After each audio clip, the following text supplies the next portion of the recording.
بخاری مسلم میں موجود ہے، نبی پاک علیہ السلام فرماتے ہیں ایک شخص نے بیل پر سواری کر لی، بیل پر، گائے پر اس نے سواری کر لی، اور جب وہ تھوڑا سا آگے گیا نا تو بیل اپنا منہ پیچھے کر کے کہنے لگا میں سواری کے لیے نہیں پیدا کیا گیا۔ اللہ نے اسے زبان عطا فرمائی اور بیل بول پڑا، کہنے لگا مجھے ہل کے اندر جوت لے، یہ کام مجھ سے لے لے، لیکن تو میرے اوپر سواری نہیں کر سکتا۔ سواری کے لیے اللہ نے گھوڑے پیدا کیے، اونٹ، گدھے اور خچر پیدا کیے ہیں۔ جو جانور جس مقصد کے لیے ہوگا اس سے وہی کام لیا جائے گا۔ ایک بات اور کرنے لگا ہوں، ذرا سخت ہے، اور چونکہ مضمون ہے تو مضمون بیان کرنا فرض ہے۔ جانوروں کو لڑانا حرام ہے۔ حضرت عبداللہ ابن مسعود رضی اللہ تعالیٰ عنہ روایت بیان کرتے ہیں، فرمایا لعنتی ہے وہ شخص جانوروں کو آپس میں لڑاتا ہے، وہ لعنتی ہے جو جانوروں کو آپس میں اور آپ اس ملک میں رہتے ہیں جہاں کروڑوں روپے کی شرطیں لگتی ہیں جانوروں کی لڑائی، جانوروں کو اذیت دی جاتی ہے، تکلیف دی جاتی ہے، کبوتر اڑائے جاتے ہیں، اور بڑا انعام اس کو ملتا ہے جس کا کبوتر دیر کے بعد آئے۔ کبوتر باز کبوتر کو بیٹھنے نہیں دیتا۔ یہ حرام ہے، شریعت اسلامیہ میں حرام ہے جانوروں کا لڑانا، اور ان کو ایک دوسرے کے خلاف ابھارنا حرام ہے، دین میں منع کیا گیا ہے۔ آپ جانور کو اگر پالیں گے بھی تو اس حد تک پالیں گے کہ جس حد تک اس کو کسی اذیت میں مبتلا نہ کیا جائے۔ کتوں کی لڑائی کرائی جاتی ہے، مرغوں کی لڑائی کرائی جاتی ہے، جانوروں کو اذیت پہنچتی ہے، بیلوں کی لڑائی ہوتی ہے، سینگ ٹوٹ جاتے ہیں، لہو اتنا بہتا ہے جانوروں کا کہ دیکھا نہیں جاتا، لیکن سامنے بیٹھنے والے تالیاں بجا رہے ہیں۔ یہ تو بڑے سخت دل لوگوں کے رویے کہ جانور کا خون بہ رہا ہے اور آپ تالیاں بجا رہے۔ مرغے بیچارے کی چونچ لہو لہان ہو گئی ہے، سامنے والے نے اتنا مارا ہے اور یہاں تالیاں بج رہی ہیں کہ میرا جیت گیا ہے، بجائے اس کے کہ اس کو پٹی کی جاتی، اس کو دیکھا جاتا۔ یہ تو سنگ دل لوگوں کا کام ہے۔ ہم تو رحمت للعالمین نبی کے غلام ہیں صلی اللہ علیہ وسلم۔ ہمارے دین نے تو ہمیں یہ مزاج ہی نہیں دیا۔ گناہ کرنا بھی گناہ ہے اور گناہ کا اظہار بھی گناہ ہے۔ نبی اکرم صلی اللہ تعالیٰ علیہ وآلہ وسلم نے ارشاد فرمایا میری ساری امت کو معافی مل جائے گی سوائے ان لوگوں کے جو اعلانیہ گناہ کرتے۔ یہ بخاری مسلم دونوں میں حدیث موجود ہے۔ جو اعلانیہ گناہ، جنہوں نے خود ساری دنیا کو گواہ بنا لیا، میں نے یہ بھی جرم کیا، یہ بھی کیا، یہ بھی کیا، یہ بھی کیا، خود انہوں نے لوگوں کے، بہت بڑے غافل آدمی کی علامت ہے کہ گناہ کرے اور پھر اوپر سے اعلانیہ گناہ کرے، اتنا بڑا جرم کرے۔ جب بندہ بہت زیادہ غافل ہو جاتا ہے پھر اعلانیہ گناہ کرنے لگتا ہے۔ ایک گناہ، پھر اس کا اظہار گناہ۔ ایک بندہ، حدیث پاک میں آتا ہے، ایک بندہ رات کو کوئی غلطی کرتا ہے، اللہ تعالیٰ اس پہ پردہ ڈال دیتا ہے، لیکن وہ سویرے خود لوگوں کو بتاتا پھرتا ہے میں نے یہ کیا، میں نے یہ کیا۔ جب آپ اظہار گناہ کرتے ہیں نا تو سامنے والا بھی دلیر ہوتا ہے، کہتا ہے اس نے کیا، میں کر لوں گا تو پھر کیا ہوا۔ ہمارے علماء نے لکھا ہے کسی کی نماز قضا ہو جائے تو کسی کو بتائے نہ، قضا پڑھ ڈالے، اس کا جگہ جگہ ذکر نہ کرے۔ جب آپ کہیں گے نا میری قضا ہو گئی تو آپ کے ساتھ رہنے والا بچہ دوست سمجھے گا یار اس کی قضا ہو گئی یا تو میری بھی ہو جائے گی تو کیا ہو۔ آج کل لوگ کہتے نہیں میں کو اکیلا کر رہا ہوں، ساری دنیا ہی کرتی ہے۔ وہ جناب کیا ہو گیا، اگر یہ غلطی ہو گئی تو بندے سے ہو ہی جاتا ہے۔ گناہ کو معمولی سمجھنا، چھوٹا سمجھنا اور کہنا پھر کیا ہو گیا ہے، انسان سے غلطی ہو جاتی ہے۔ آپ دیکھ لیں کہ سینکڑوں بیسیوں گناہوں کا بوجھ ہمارے سروں پہ ہوتا ہے۔ نبی اکرم صلی اللہ تعالیٰ علیہ وآلہ وسلم نے فرمایا مومن اپنے گناہوں کو پہاڑ کی طرح سمجھتا ہے۔ یہ بخاری میں حدیث ہے۔ مومن پہاڑ کی طرح جانتا ہے اور وہ ڈرتا ہے کہ کہیں وہ پہاڑ اس کے اوپر گر نہ جائے، یعنی کہیں مجھے میرے گناہ کی سزا نہ مل جائے. چھوٹے گناہ کو بھی پہاڑ جانتا یار مجھ سے غلطی ہو گئی, مجھے ٹھیک کر لینی چاہیے, مجھے معافی لے لینی چاہیے, مجھے توبہ کر لینی چاہیے. مومن اپنے اوپر گناہ کو پہاڑ کی جانب سمجھتا ہے. اور حضور علیہ الصلوۃ والسلام فرماتے ہیں کہ یہ جو فاسق اور فاجر ہوتا ہے نا, اللہ کا نافرمان, یہ گناہ کو مکھی کی طرح سمجھتا ہے. یہ سمجھتا ہے میں نے اشارہ کرنا ہے, مکھی نے اڑ جانا ہے. مومن کی علامت یہ ہے کہ وہ پہاڑ جانتا ہے, اگر غلطی ہو جائے تو پہاڑ. امام اعظم ابو حنیفہ رحمۃ اللہ علیہ گزر رہے تھے, تو بارش ہو گئی تھی اور کوفہ میں کیچڑ تھا. تو آپ نے جو جوتے پہنے ہوئے تھے ان جوتوں سے چلتے ہوئے نا آپ کے پاؤں سے کچھ مٹی اڑی. تو سامنے ایک یہودی تھا, اب اس زمانے میں دیواریں کچی ہوتی تھی, اس کے دیوار پر جا کے وہ مٹی جو تھی وہ لگ گئی. اب امام صاحب بڑے پریشان ہوئے کہ میں نے اس کی دیوار کو آلودہ کر دیا. یہاں تو لوگ اپنی اینٹیں رکھتے رکھتے کئیوں کی دیواریں توڑ ہی دیتے ہیں, اور پھر وہ اس پر ماننے کو بھی تیار نہیں ہوتے, تسلیم کرنے کو بھی تیار نہیں ہوتے. وہ کہتے ہیں پھر کیا ہو گیا, اب ہمارا یہاں گھر ہے تو ہم نے ٹرالی منگوانی نہیں تھی, ہمارا حق بنتا تھا. امام صاحب کے پیروں سے ذرا کیچڑ اڑا, یہودی کی دیوار پہ لگا, اس کی کچی دیوار تھی. امام صاحب پریشان ہو گئے, سوچنے لگے کہ اگر میں دیوار سے یہ کیچڑ اتارتا نہیں تو یہ بھی زیادتی ہے, میں نے اس کی دیوار کو گدلا کر دیا, اور اگر میں اتارتا ہوں تو کچھ مٹی اس کی دیوار کی بھی اتر جائے گی, کچی دیوار ہے, یہ بھی زیادتی ہے. مومن گناہ کو پہاڑ کی طرح سمجھتا ہے کہ کہیں گر نہ جائے, اس کی بھی کہیں سزا نہ مل جائے. امام صاحب نے اس کے دروازے پہ دستک دی, وہ باہر آیا تو اتفاق سے وہ آپ کا مقروض بھی تھا, اس نے پیسے دینے تھے. باہر نکلتے ہی کہنے لگا اوہو آپ تو قرض لینے آ گئے, میرے پاس تو ابھی گنجائش نہیں ادا کرنے کی. تو امام صاحب کہنے لگے تو قرض چھوڑ, وہ میں نے معاف کیا, میرے سے غلطی ہو گئی ہے. میں آ رہا تھا, لکڑی کے جوتے اس زمانے میں کھڑاؤں لوگوں نے پہنے ہوتے تھے, کہا وہ میرے پیروں سے ذرا کیچڑ اڑا ہے, تیری دیوار پہ لگ گیا ہے. اب میں بڑی دیر سے کھڑا سوچ رہا ہوں کہ اگر میں تیری دیوار صاف نہ کروں تو میں نے یہ میلی کر دی, گدلی کر دی, یہ بھی بات درست نہیں ہے, زیادتی. اور اگر میں اسے صاف کرتا ہوں کچی دیوار سے کچھ مٹی اتر جائے گی تو یہ بھی زیادتی ہے. اب تو بتا میں کیا کروں. تو بے موسمہ پھل تھا نا یہ, تو بے موسمہ پھل دیکھ کے بندہ حیران ہو جاتا ہے. جو باتیں روٹین میں نہ ہو رہی ہوں وہ ذرا انوکھی لگتی ہے, بندہ حیران ہو گیا. غور سے امام صاحب کا چہرہ دیکھنے لگا,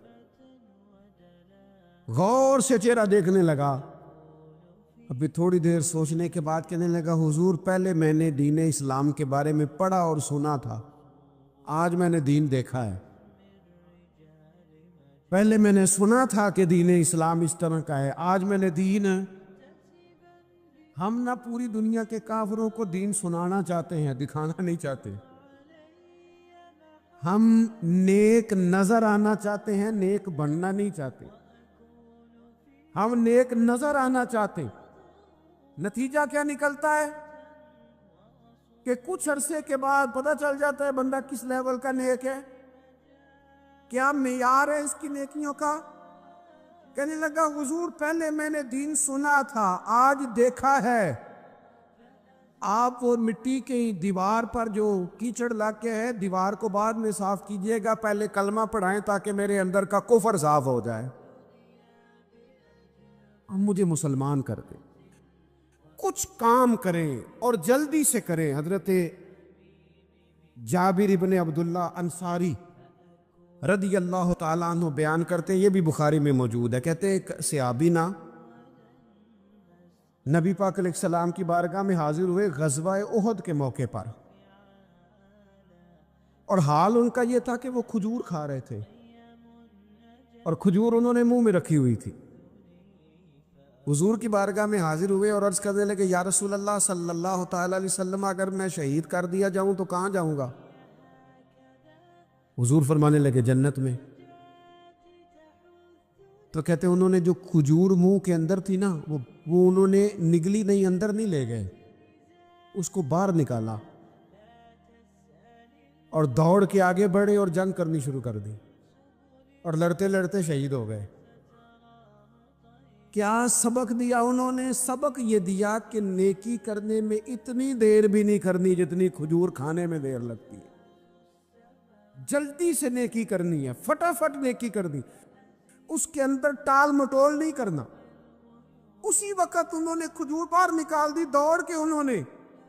حضرت انس بن نضر رضی اللہ تعالیٰ عنہ، حضرت انس بن مالک رضی اللہ تعالیٰ عنہ کے چچا ہیں، میدان احد میں نا، احد پہاڑ کے قریب کھڑے تھے، لوگوں سے کہہ رہے تھے جلدی جلدی ادھر آؤ، وہ جنت جو انسان کو انتقال کے بعد نصیب ہوگی اور قیامت کے بعد نصیب ہوگی، فرماتے تھے مجھے تو ابھی احد پہاڑ کے اندر سے جنت کی خوشبو آ بھی رہی ہے، لہذا جلدی سے آؤ، ادھر دوڑو، جہاد کرو، آؤ کفار سے لڑے۔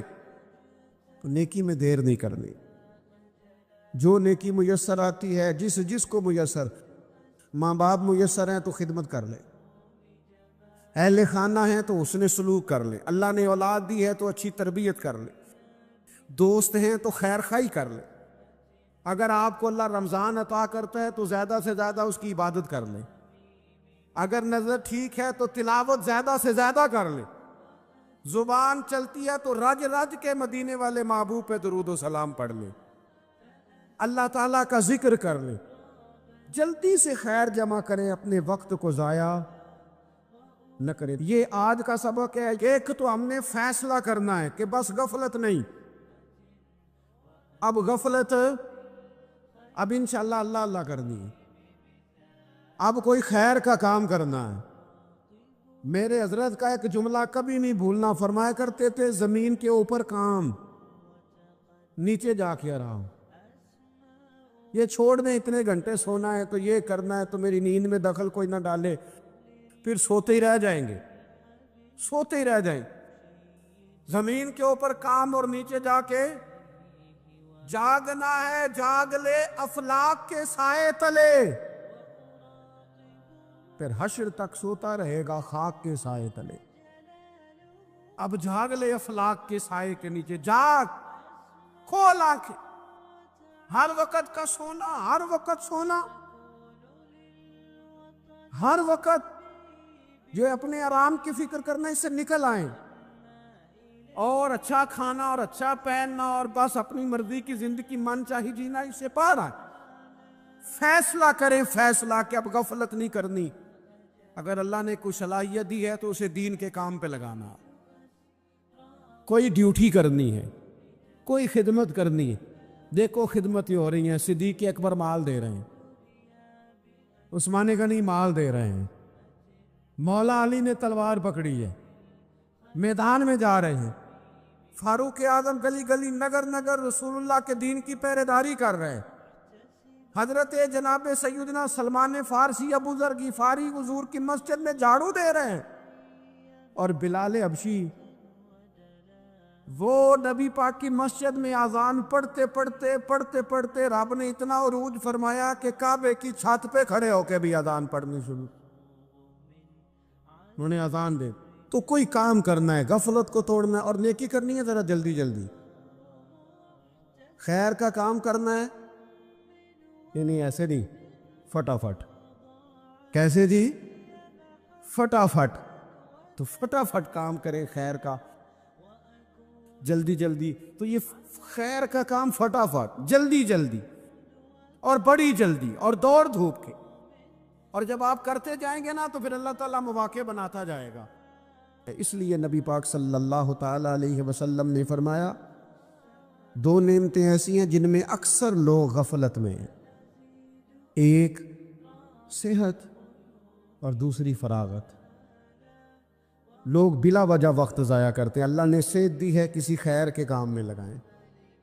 اگر آپ کے پاس فارغ وقت ہے تو قرآن پاک کو یاد کریں، ترجمہ اور تفسیر سے پڑھیں، محبوب پاک علیہ السلام کی احادیث کو یاد کریں، اللہ والوں کی باتیں سنیں۔ وقت ملے تو عبادات میں لگائیں، نوافل میں لگائیں، تلاوت میں لگائیں، ذکر اذکار میں لگائیں، اور پھر اللہ مزید توفیق عطا کرے تو کسی کے بھلے میں وقت لگائیں۔ گلی سے کوئی کانٹا اٹھائیں، کوئی روڑا اٹھائیں، کوئی کسی کی مدد کریں، لیکن یہ غافل انہیں کی علامت ہے کہ اپنے وقت کو ضائع کرنا۔ اور پھر اسی طرح غفلت کی پانچویں علامت یہ ہے کہ اگر بندے کو دنیا سے پورا پیار ہو جائے، یعنی شب قدر میں بھی آ کے کہتا ہے یا اللہ کبھی پیسے دے دینا، شب برات والے دن بھی کہتا ہے کہ مالک اگر کبھی کوئی ایسا سبب لگ جائے نا، یعنی بیت اللہ شریف کے سامنے کھڑے ہو کے بھی اگر اس نے مال ہی مانگنا ہے، وہاں بھی اس نے یہی سوال کرنا ہے، حب دنیا اتنی غالب آ جائے تو یہ غافل ہونے کی علامت۔ دنیا ضرورت ہے، مقصد نہیں ہے، دنیا کی حاجت ہے، مقصد نہیں ہے، یہ مقصود نہیں۔ اور جب لوگ فقط دنیا کے مال کو، دولت کو، نبی پاک علیہ السلام نے فرمایا وہ لعنتی ہے جو درہم اور دینار کا بندہ بن گیا ہے، پیسوں کا بندہ بن گیا ہے، مل جائے تو خوش ہوتا ہے، نہ ملے تو تکلیف میں آ جاتا ہے۔ یہ غافل بندے کی علامت۔ مومن تو وہ ہوتا ہے کہ دولت رزق حلال ضرور کماتا ہے تاکہ کسی کے آگے ہاتھ نہ پھیلانا پڑے، کوشش ضرور کرتا ہے، پر دنیا کو جیب میں جگہ دیتا ہے، دل میں نہیں دیتا۔ اس کی جگہ جہاں ہے اسے وہاں رکھتا ہے، اسے دل میں جگہ، دل تو ایک ہے، اس میں رب و رسول کو بسائیں گے یا کسی اور کو بسائیں گے؟ تو حب دنیا یہ غافل ہونے کی بہت بڑی علامت ہے۔ پھر اسی طرح جو بندہ رب کریم کو جانتا نہیں نا، وہ بھی غافل ہو جاتا ہے۔ ایک تو جو یہ نہیں نہ جانتا کہ رب کریم سزا دے گا، وہ مجھے دیکھ رہا ہے، اسے نہ اونگ آتی ہے نہ نیند آتی ہے، جو اس کی معرفت نہیں رکھتا کہ میرا رب ہر وقت مجھے دیکھ رہا ہے، وہ بھی غافل ہو جاتا ہے۔ جسے پتہ ہونا کہ مجھے دیکھ رہا ہے وہ غافل نہیں ہوتا۔ اور جو یہ سمجھ لیتا ہے نا کہ شاید معاذ اللہ ثم اس یقین کو پکا نہیں کرتا، وہ غافل ہو جاتا ہے۔ اور ایک جو یہ نہیں نہ جانتا کہ رب مہربان کتنا ہے، وہ بھی غافل ہو جاتا ہے۔ مجھے بتائیے سب سے زیادہ تو بندہ اس کے دروازے پہ جاتا ہے نا جو سب سے زیادہ مہربانی کرنے والا ہو، اس دروازے سے بندہ اٹھتا ہی نہیں۔ تو جس کو یہ یقین ہو جائے نا سب سے زیادہ کرم فرمانے والی ذات اللہ رسول کی ہے، وہ کبھی رب رسول سے غافل نہیں ہوتا، وہ کبھی اللہ رسول کا دروازہ چھوڑ کے نہیں جاتا، وہ کبھی کسی اور جگہ جا کے پناہ تلاش نہیں کرتا۔ جسے پتہ چل جائے نا وہ کریم کتنا ہے، مہربان کتنا۔ ملا رومی رحمت اللہ علیہ فرماتے ہیں بہت بڑا مجرم تھا ایک بندہ، بہت بڑا گناہگار تھا، بت کو پوجتا تھا، تھک گیا، ساری رات بت کے سامنے کھڑا تھا، معاذ اللہ یا صنم یا صنم یا صنم کہتے، تھک گیا، نیند آ گئی، اونگ آ گئی۔ جب پوری طرح نیند آ گئی اور دماغ پہ نیند قبضہ کرنے لگی تو اس کے منہ سے نکل گیا، صنم صنم کہہ رہا تھا نا، نکل گیا یا صمد، او بے نیاز مالک۔ رب کریم نے فرشتوں سے فرمایا دوڑ کے جاؤ، جو کہتا ہے اسے دے دو۔ فرشتے کہنے لگے مالک وہ تو بت کو پکار رہا تھا، اس نے تو غلطی سے نام لیا ہے، فرمایا مجھے نہیں پتا،